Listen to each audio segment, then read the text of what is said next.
Hi everyone, today I'm going to show you a stitch called chain stitch. This is a continuous chain of stitches which is great for outlines and straight lines whilst adding some texture. So we're going to stitch along this line here today, and I've got 6 strands of thread in a nice bright pink. I'm going to start by pushing my needle up through the fabric at the end of the line and pulling the thread all the way through. Now I'm going to push the needle back through the same hole, just pushing that through gently and then just pulling the thread through.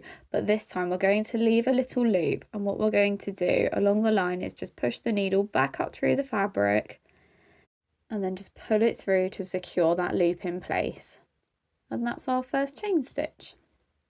Now to complete the second stitch, I'm going to push my needle back through that same hole, and I'm just going to pull it through but leaving a loop again, and I'm just going to push my needle back up through the fabric on that line to create that second loop.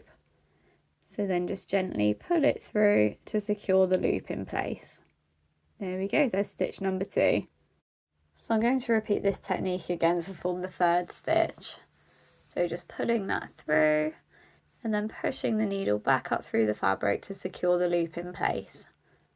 As I'm stitching, I'm aiming to keep the loops around the same length. This is just going to keep my stitches looking nice and tidy. So as I mentioned at the beginning, I'm using 6 strands of thread here. If you wanted to give your chain stitches a more delicate look, you could use fewer strands, so you could use 3 instead. You could also add more texture by stitching with something a little bit thicker, so something like a cotton yarn looks really effective and it just creates a really nice chunky effect. So I'm just going to keep stitching until I have stitched my way along the whole line.